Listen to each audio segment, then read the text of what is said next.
While this is taking place, Britney Griner comes out and says, I am so sick and tired of the WNBA. It used to be a peaceful, small little thing. Now there's crowds screaming, hollering.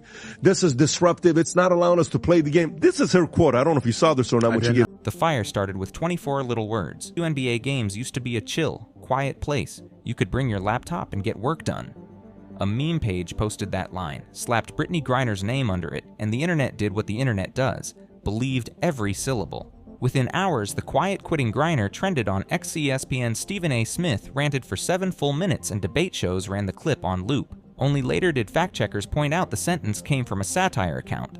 But by then, the outrage train was barreling downhill with no brakes. Patrick Bet David didn't tiptoe into the debate, he drop-kicked it open.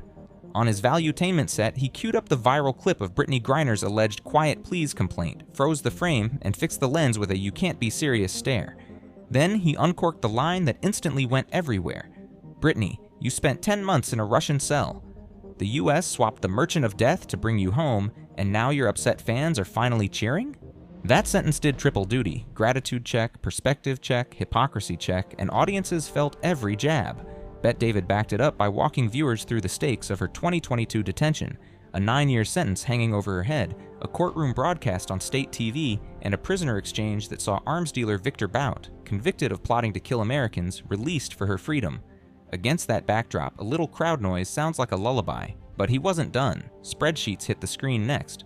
Those rowdy fans, he said, tapping the numbers, they're why average WNBA pay has jumped 40% and why league valuation headlines now start with a B.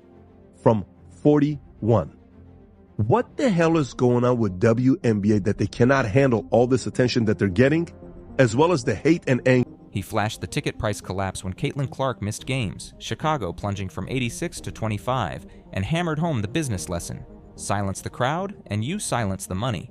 Bet David's close was almost pastoral, yet laced with steel. You fought for freedom most athletes will never comprehend. Soak up every boo, every cheer. Each one means the stands are finally full, and you're playing on a stage big enough to matter. The studio lights dimmed, the chat exploded, and within hours, clips of the segment racked up millions of views, sealing one of the hardest reality checks podcasting has fired at a pro athlete in years. StubHub is the league's lie detector, and its verdict was brutal the moment Caitlin Clark went down with a quad strain. Overnight, Chicago ticket prices for Fever Sky plummeted from $86 to $25, while Washington seats collapsed from 41 to 14. That isn't a routine dip. It's proof the entire market is orbiting a single rookie. Clark's gravitational pull shows up everywhere you measure. Brittney Griner, what she says, right there, watch this. Every time we play her, there's this commotion, like this loud rumbling from the stands. Turns out it's people, thousands of them, just sitting there watching. In her first 10 pro games, WNBA League Pass subscriptions more than tripled. ESPN's Wednesday night doubleheader outrated a primetime MLB slot for the first time, and short-form clips of her logo threes blew past 200 million combined views on TikTok and Instagram. Those eyeballs translate directly into cash. Deloitte now tags the league's value in high 9-figure territory and says the billion-dollar threshold could fall before the All-Star break, an achievement executives once penciled in for 2040. Nike has already watched 2 drops of Clark's debut signature shoe sell out in minutes, and brands like State Farm, Gatorade, and DoorDash have written mid-7-figure bonuses tied solely to her highlight reels. Players feel the surge in real time. Union negotiators are projecting the next salary cap jump could lift the individual max from $242,000 to almost $500,000 by 2027, while the mid-level deal finally crests 6 figures. Even bench players are catching the splash effect. Sales of non-Clark Fever jerseys are 3 times higher than last season, and several road opponents have quietly shifted their games to larger arenas just to capitalize on her draw. That is why complaints about too much noise come off as tone-deaf. The buzz fueling those packed houses is the same engine converting echo chamber gyms into sellouts, YouTube highlights into primetime television deals, and modest paychecks into generational money. It used to be a chill, quiet place. You could bring your laptop and relax, maybe even get a little work done.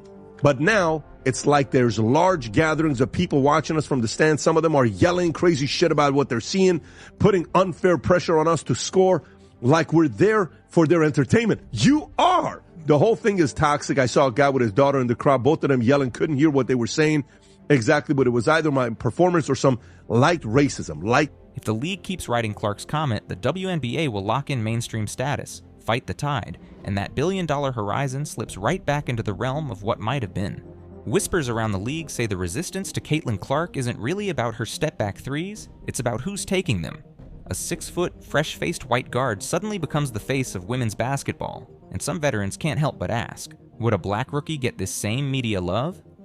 Patrick Bet-David didn't dodge that elephant. He admitted race can amplify a storyline, but he also pointed straight at the scoreboard. 4th in MVP voting as a rookie, biggest TV bump in league history. Merch moving faster than Steph Curry jerseys in 2015. The numbers prove the spotlight isn't charity. Yet resentment festers when attention feels lopsided. Players who carried the league through 2-decade doldrums now watch a newcomer cash endorsement checks they never saw. It stings, but as PBD framed it, marketability has never been fair. Jordan eclipsed Drexler, Beckham overshadowed entire Premier League rosters, and Serena once swallowed all of women's tennis airtime. Talent mixed with timing is a brutal cocktail. The tricky part is perception. Britney Griner was in a Russian prison. You would think that somebody who is now free, back in America on home soil, would not have too much to complain about. Especially something like this. When Griner floated light racism as a reason fans heckle, she cracked open a raw wound. Casual viewers heard grievance, diehards heard a warning shot. If that narrative spreads, sponsors get skittish and the billion-dollar train slows. Clark's camp knows it. Their response stays relentlessly on court. More triples, more assists, more reasons to make the conversation about basketball, not biology. Bottom line, the league can frame Clark as an outlier who lifts everyone, or let jealousy turn applause into backlash. The first option raises salaries, the second recreates empty seats. The clock's ticking on which story wins. Noise isn't a nuisance in pro sports, it's hard currency. Step into Madison Square Garden when Trae Young touches the ball and you'll hear 20,000 New Yorkers boo in perfect unison, a wall of sound so loud the floor vibrates. Across the Atlantic and Premier League keepers face terrace chants so savage that entire verses end up on the league's banned lyrics list. Now that Caitlin Clark is hurt for 2 weeks, did you see ticket prices? Insane. Let me read you the ticket prices. After Caitlin Clark's been hurt for 2 weeks. All right? So let's go through this. Caitlin Clark absence is having an immediate impact beyond the court. According to data shared by Yahoo Sports via TickPick, prices for 2 specific Indiana Fever away games against the Chicago Sky and the Washington Mystics dropped sharply after Clark was sidelined. Before the injury, the lowest ticket available for Fever's matchup in Chicago was $86. For the game in Washington, fans needed at least $41 to get in. After the news of Clark's absence, those get-in prices fell to $25 from $86.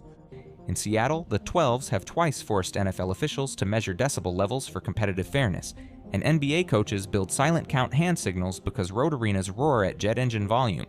That cacophony is not a side effect, it's the receipt that fans are invested, and the unwritten contract is brutally clear. Bigger checks bring bigger pressure. That's why Patrick Bet-David's jab landed with perfect accuracy. Silence the crowd, and you silence the money. Fans aren't background extras. They're the box office, the Nielsen bump, the leverage that earns every league its next media bump. Each time a superstar drains a 3 through deafening boos, franchise valuation ticks upward, and every direct deposit in the locker room rises with it. For decades, the WNBA prayed for that kind of electricity. Players joked that you could hear individual sneakers squeak because the arenas were so still. Now sellouts happen on weekday nights, fans chant MVP before the opening tip, and cameras pan over homemade signs instead of empty rows. Yet a handful of veterans call the atmosphere toxic, as if the volume itself is hostile. Imagine Steph Curry asking Warriors fans to keep it down, or Joe Burrow telling Bengals diehards they're too enthusiastic. In any other league, that sentiment would be career suicide. Sports psychologists have long noted that elite athletes convert external chaos into internal rocket fuel. Kobe used it. Serena thrived on it. Novak Djokovic practically begs for it. The W's rising stars, Clark, Reese, Boston, already get it. They cup an ear after a dagger 3, slap 5s with kids in the front row, and grin through the boos on the road. That showmanship multiplies highlight reel clicks, which multiplies sponsor dollars, which multiplies salaries across the entire bargaining unit. Embracing the roar, then, isn't a personality preference, it's the admission fee to the big stage. If the league's veterans channel the crowd the way NBA, NFL, and global football icons do, letting every sneer feel like lighter fluid, the ascent keeps compounding. Retreat into nostalgia for quiet gyms, and the decibels, the cameras, and the cash will vanish as quickly as they appeared, leaving nothing but the echo of what might have been. For most of its existence, the WNBA played to echoes. Ushers moved fans courtside just so TV viewers wouldn't see empty blue seats. Now Ticketmaster crashes when Caitlin Clark rolls through, sponsorship cash is finally eclipsing expenses, and national broadcasts keep breaking audience records. That shift should feel like surviving a drought and waking up next to an overflowing well, yet the headline grabbing the algorithm is Brittney Griner's complaint that fans are too disruptive. The optics sting because her life story practically begs for perspective. 10 months in a Russian prison, freed only after the US-traded arms dealer Victor Bout, the Merchant of Death, to secure her release. If anyone should relish every shout of support, it's the athlete who once wondered whether she'd ever hear one again. Instead, her gripe, fair or not, lands as entitlement at the exact moment the league needs gratitude to seal the deal with new fans. And the dollars are tangible. Google, AT&T, and Gatorade have signed 7-figure partnerships precisely because arenas buzz. ESPN's looming rights renewal could push annual media income past $100 million, half of which flows straight to players under the CBA. Charter flights, bigger max contracts, off-season marketing deals, none of it exists without the roar in the rafters. Fans sense attitude instantly. Steph Curry turns hostile chants into highlight reel fuel. Joe Burrow thanks Bengals Nation for deafening third downs. That mix of swagger and appreciation builds global brands. Treating paying customers like a problem does the opposite, dragging enthusiasm and revenue right back out the door. In this make-or-break growth spurt, gratitude isn't a fluffy virtue, it's the league's new profit engine. Choose it, or risk watching the seats go silent all over again. The next 3 seasons will decide whether this surge becomes a permanent era or a fleeting viral moment. Expansion talks with Toronto and Portland are almost finalized, but both ownership groups have included performance clauses, attendance floors, local TV minimums, merch targets, that hinge on the current momentum, holding steady. If crowds dip or sponsorship buzz cools, those options vanish, and the league stays stuck at 12 teams. Internally, players are split. One camp wants to double down on star marketing, more mic'd-up segments, behind-the-scenes YouTube series, collaborative shoe drops with NBA counterparts. The other fears over commercialization will drown out the pure hoops ethos they fought to establish. Commissioner Kathy Engelbert can't afford that divide. Media partners negotiating the next rights deal want every marquee name smiling into the same camera, not arguing about brand dilution. Then there's the schedule crunch. ESPN and Amazon have hinted at bumping primetime men's baseball or MLS games to air WNBA doubleheaders, if, and only if, the Clark effect keeps ratings above 1 million viewers. That slot would instantly triple ad rates and push the salary cap north of $2 million per team. But the network won't gamble unless players collectively lean into the showmanship that draws casual viewers. In other words, the league is standing on the off-ramp to mainstream relevance, engine revving, GPS set for $1 billion destination. But the fuel is fan excitement, loud, messy, unpredictable. Embrace it, and the WNBA becomes a staple of summer sports culture. Resist it, and the whole vehicle coasts back to the quiet road it just escaped. Patrick Bet-David's mic drop line, "Silence the crowd and you silence the money," isn't just a hot take. It's the scoreboard. Sellouts, 7-figure sponsors, billion-dollar whispers, none of it survives without fans who show up loud and leave louder.